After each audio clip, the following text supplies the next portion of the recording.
ইব্রাহিম রাইসির মৃত্যুবরণ করার পরে তারা ইব্রাহিম রাইসির লাশটা কিন্তু হুসাইন রাদিয়াল্লাহু তাআলা আনহুর সেই কবরের পাশে নিয়ে গেছে। ওরা দেখেছেন না আপনারা? কবরের মাজারে পাশে নিয়ে গিয়া মাজারের সাথে লাশের ঘষা দিয়েছে।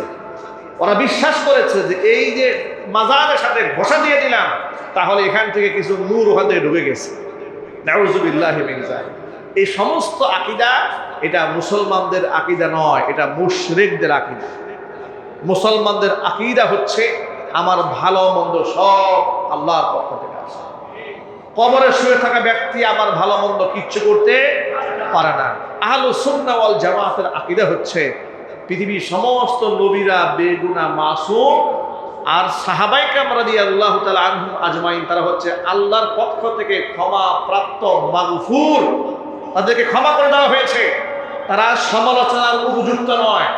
এই যে আমরা প্রত্যেক জুমায় আপনাদেরকে হাদিসের একটা অংশ শোনাই, আল্লাহ আল্লাহ ফি আসহাবি লা তাত্তাখিযুহুম গরদাম মিন বাদি ফামান আহাব্বাহুম ফাবিহুব্বি আহাব্বাহুম ওয়া মান আবগাদাহুম ফাবিবুগদি আবগাদাহুম। আপনারা কি এই হাদিসের তরজমাটা বুঝতে পারেন? অনেকেই বুঝতে পারেন না। আজকে সেটা বলে দেই। প্রত্যেক জুমায় আপনাদেরকে বলা হয় আল্লাহ আল্লাহ ফি আসহাবি।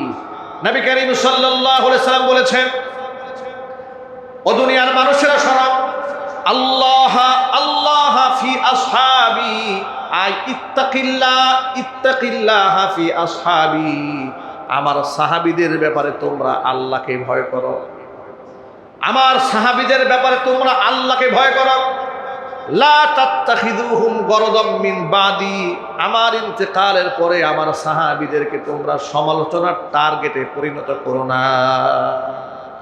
লা তাত্তাখিযুহুম গরদাম মিন বাদি ফামান আহাব্বাহুম, আমার সাথীদেরকে যদি তা কেউ ভালোবাসে, আমার সাহাবীদেরকে যদি কেউ ভালোবাসে, ফাবিহুব্বি আহাব্বাহুম, আমি নবীকে ভালোবাসার কারণে আমার সাথীদেরকে তারা ভালোবাসে।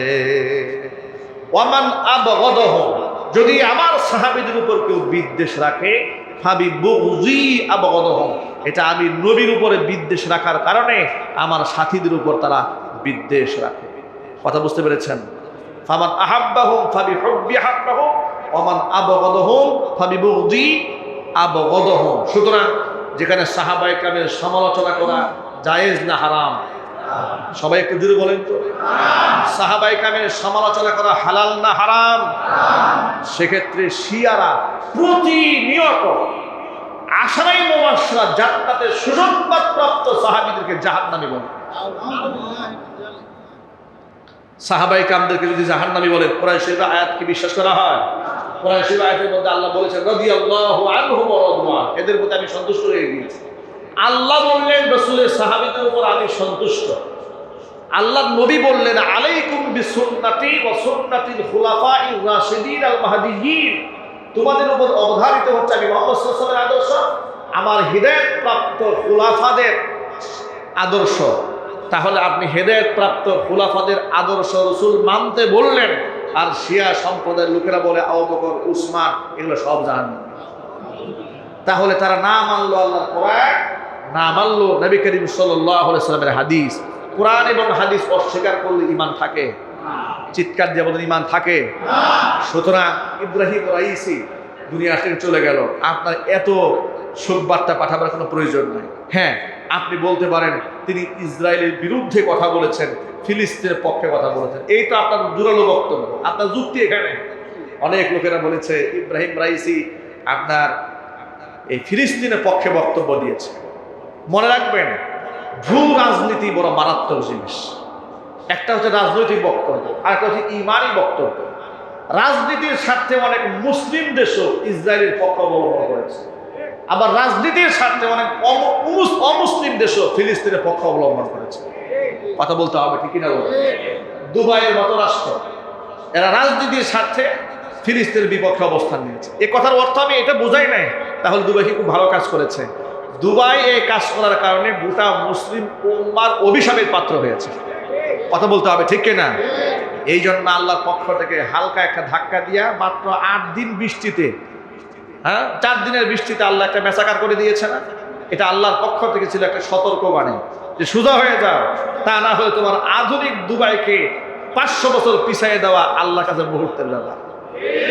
কথা বলেন ঠিক কিনা? আমি যেটা বুঝাতে চেয়েছি, তিনি ইসরায়েলের বিরুদ্ধে কথা বলেছেন, এটা একটা ভূ রাজনীতি আছে। কারণ ইরান সবসময় আমেরিকার বিরুদ্ধে অবস্থান গ্রহণ করে রাজনীতির স্বার্থে, ঠিক কিনা বলেন? সে যেহেতু এন্টি আমেরিকা, আর আমেরিকা ইসরায়েলের পক্ষ অবলম্বনকারী, তো স্বভাবত ইরান ওই সূত্র ধরেই তো আমেরিকার বিরুদ্ধাচরণ করবে, ইসরায়েলের বিরুদ্ধাচরণ করবে। সুতরাং ইসরায়েলের বিরুদ্ধাচরণ করাতেই আপনি ইব্রাহিম রাইসিকে একেবারে জান্নাতুল ফিরদাউসের উত্তরাধিকার বানায় দিবেন, আপনি ইতিহাস ভুলে যাবেন না। ইতিহাস ভুলে যাবেন না, বাগদাদের অসংখ্য সুন্নি মুসলমানকে এরা নিজ হাতে খুন করেছে। এদের নির্দেশনায় হাজার হাজার হাফেজ সাহেবদেরকে জবাই করা হয়েছে, শত শত আলেমদেরকে টুকরা টুকরা করা হয়েছে এই শিয়াপন্থী ব্যক্তিদের কারণে। এখনো পর্যন্ত সিরিয়াতে অসংখ্য মুসলিম সুন্নি মুসলিমদেরকে জবাই করেছে এই শিয়া সম্প্রদায়ের লোকেরা। ইতিহাস না জেনে ফেসবুক যোদ্ধা হইয়া, একেবারে ফেসবুক মুজাহিদ হইয়া আপনারা এক একজনকে বেহেশতে পাঠিয়ে দিচ্ছেন। পড়াশোনা করেন, লেখাপড়া করেন, ইসলাম সম্পর্কে আপনার জ্ঞান হাসিল করুন। সুতরাং সাহাবী বিদ্বেষী কিংবা কোরআন এবং সুন্নাহ বিদ্বেষী শিয়া সম্প্রদায়ের ইমান নাই, এদেরকে মুসলমান বলার কোনো সুযোগ নেই। কথা কি আপনার সামনে পরিষ্কার হয়েছে? যদি বলতে হবে পরিষ্কার হয়েছে। সুতরাং শোক বার্তা সকলের ক্ষেত্রে নয়। আল্লাহ রাব্বুল আলামিনের কথাগুলো আমাদের বোঝার তৌফিক দান করেন, জোরে বলেন আমিন। এই শিয়া সম্প্রদায়ের কাছ থেকে এসেছে এই দেশের মাজার পূজারীদের মাজার ব্যবসার চিন্তা চেতনা। ওরাই শিখিয়েছে বিশ্ববাসীকে যে কিভাবে মৃত ব্যক্তির কাছে সাহায্য চাইতে হয়। ও এখনো পর্যন্ত হাই হাসান, হাই হুসাইন, ইয়া আলী, হযরত হাসান রাদিয়াল্লাহু তাআলা আনহুর কাছে সাহায্য চায়, হুসাইন রাদিয়াল্লাহু তাআলা আনহুকে সাহায্য চায়, হযরত আলী রাদিয়াল্লাহু তাআলা আনহুকে তো মাওলাই মনে করে। নাউযুবিল্লাহি মিন যালিক।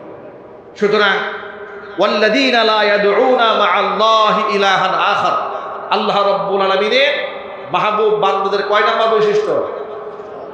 6 নাম্বার বৈশিষ্ট্য হচ্ছে আল্লাহর সমতুল্য, আল্লাহর সমকক্ষ কাউকে জ্ঞান করা যাবে না। আল্লাহর সমতুল্য কেউ আছে?